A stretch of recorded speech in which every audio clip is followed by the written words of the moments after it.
Hey guys, welcome to my podcast. I am Ronan, the current DM of a Curse of Strahd game, and here's how things have been going. So like the intro said, today is chapter 1. We're going to talk about how I rewrote Strahd. Now, nothing wrong with Strahd the way he is written in the book. I'm using, obviously, Curse of Strahd. I have the book here. And there's nothing wrong with how Strahd is written. He's a great character. Got a lot of, depth to him. Well, kind of. I'll get into that in a minute. But he's a pretty well-written, bad guy. But here's the thing. I feel like a lot of bad guys in Dungeons & Dragons are the same. You have always evil, will needs to be destroyed. And while that's great for, if you just want to go kill stuff, I wanted him to have more depth and be someone that the characters can almost empathize with and feel for. So I'm going to give you some tips of how to rewrite it, because I feel like not enough people make Strahd their own. They just kind of go by the way that he's written in the book. Again, nothing wrong with that. He's cool. He's great. He's lots of fun to roleplay because he is just like this pure evil guy. But I wanted more depth to him. So if you go off of the book and you read in lovely chapter 1 of the book, here's his picture. Which I also don't like this picture. I don't use it in my game. I don't like it. It's just, it's meh. It's great. It's a good picture. Don't get me wrong. It's an awesome picture. He looks really cool and scary and creepy, which is what he's supposed to do. However, I wanted him to be someone that the players could interact more with and not maybe directly see as a really bad guy, even though they know he's the bad guy. So here's some things I did to kind of change it up, make it a little bit nicer. So here it says, I'm just going to read parts of it. In life, Strahd von Zarovich was a count, a prince, a soldier, and a conqueror. Great. Good setup. Love it. It says, after the death of his father, Strahd waged long, bloody wars against his family's enemies. Again, love that. Go against your family's enemies. Stellar. But it says, he and his army cornered the last of these enemies in a remote mountain valley before slaying them all. Strahd named the valley Barovia after his deceased father and was so struck by its scenic beauty that he decided to settle there. Again, great. I kept this part. Except for I didn't do it as a settlement. I did it as that's where he grew up. So that's the first change I made. Was I had him grow up here. This was like his home, his kingdom. Always his kingdom. Anyway. Queen Ravenovia, his mom, lamented the death of Barov, his dad, and was fearful of Strahd. Okay, again, fair. Like, he's this warmonger, basically, is how I see him. He's basically written to be like this warmongering prince, which is fine. There's nothing wrong with a warmongering prince. Like, pretty normal in history, right? And then it says, war had made him cold and arrogant. Fair. And so she kept her younger son away from the battlefield, and Strahd envied the love and attention his brother got. Again, fabulous. Wonderful. Love that. And it says, peace made Strahd restless, and he began to feel like his best years were behind him. Unwilling to go the way of his father, Strahd studied magic and forged a pact with the dark powers of the Shadowfell in return for the promise of immortality. Strahd scoured his conquered lands for wizards and artisans, brought them to the valley, made them build his castle, blah, blah, blah, blah, blah. And then Sergei, in the meanwhile, had fallen in love with a woman named Tatiana. Which, again, I kept Tatiana, because gotta have a love interest for your enemy, because that's how life works, right? So Strahd tried his best to, get her to love him. She wouldn't. She wanted Sergei, and he didn't want to ruin his brother's life. But finally, at the wedding, Strahd realized that he had been a fool, and he murdered Sergei and drank his blood, sealing the evil pact between Strahd and the dark powers. He then chased Sergei's bride-to-be through the gardens, determined to make her accept and love him. Tatiana hurled herself off a castle balcony to escape Strahd's pursuits, plunging to her death.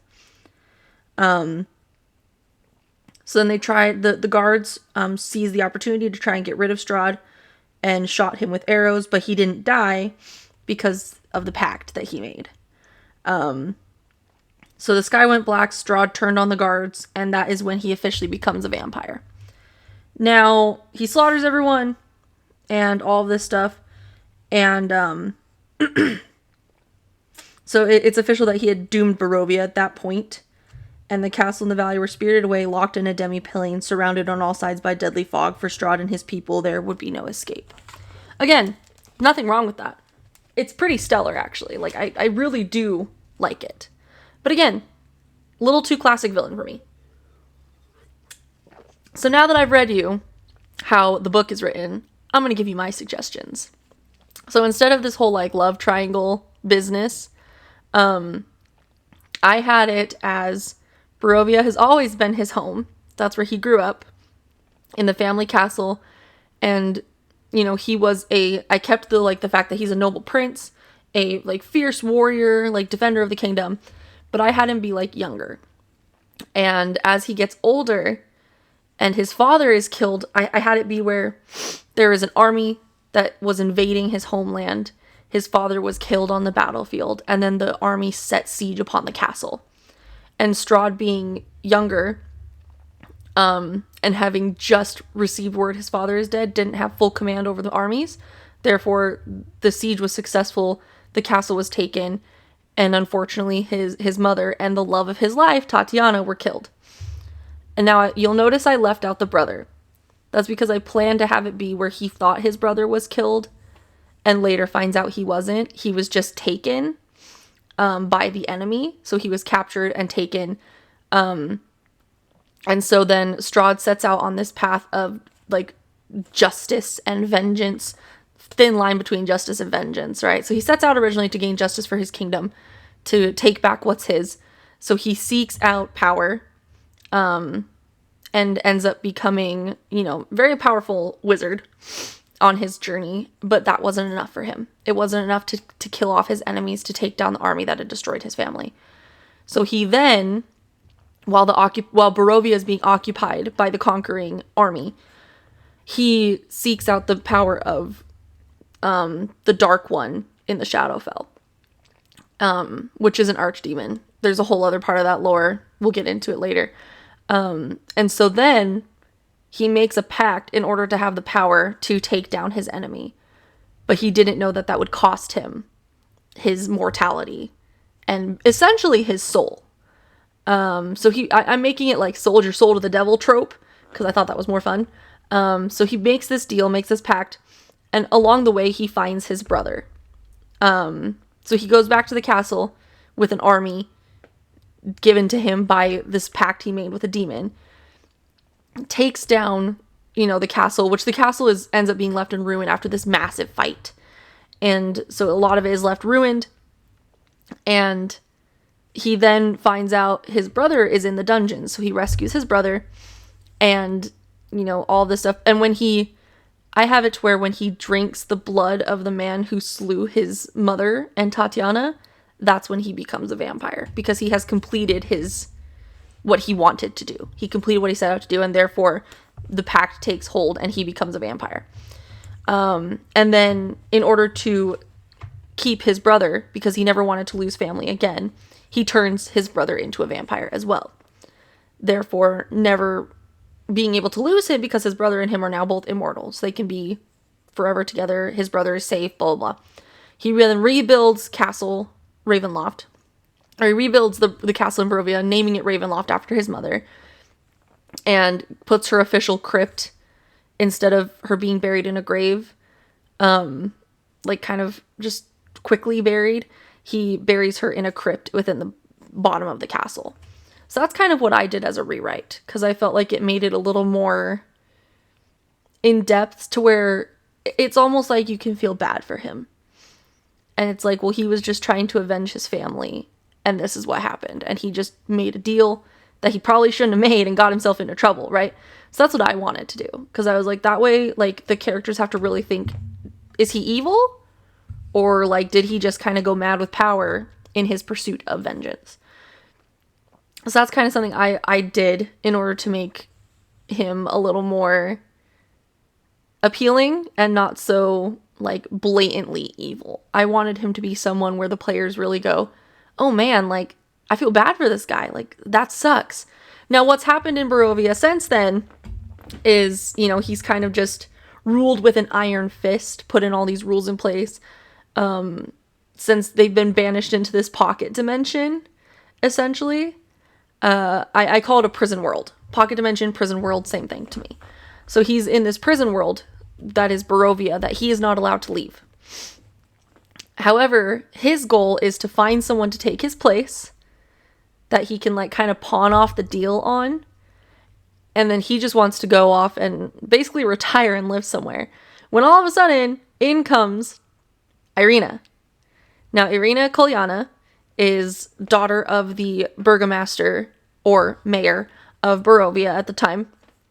And now is she his biological daughter? No, but that's a whole other chapter that we can get into on a different day. We're just talking about Strahd today. So Irina comes along. Strahd goes, oh my gosh, it's Tatiana, because they are identical, because Irina is a reincarnation of Tatiana, his love who was killed. So he starts going after Irina, convinced that he's going to have her. He is fully committed. He's going to have her. He's going to take her as his. And then his focus shifts to, I just want to go live in peace with the love of my life. Me, my brother, the love of my life, will just go off somewhere. We will live in peace. That's that. So now his motivation changes to, I need to find someone to take my place so I can leave. So I can just go live in peace somewhere and someone else can take over this whole mess. So he brings in groups of adventurers to try and find the one who can take his place as ruler. And so far, all have failed. It doesn't matter how many, you can kind of determine that as a DM. Is it there's been 10, 20, thousands? I put it more at hundreds of adventurers, but the players don't know that yet. Because at this point in my timeline, Strahd has been alive for several hundred years.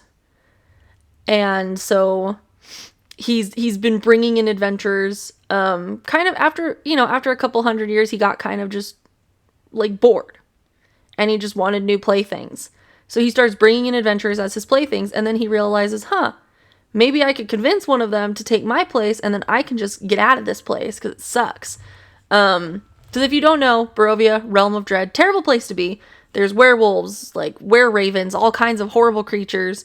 It's a really sad, depressing place. Again, Realm of Dread. It is a realm of nightmares. It is a sad, crap place. And, everyone is trapped. No one can leave.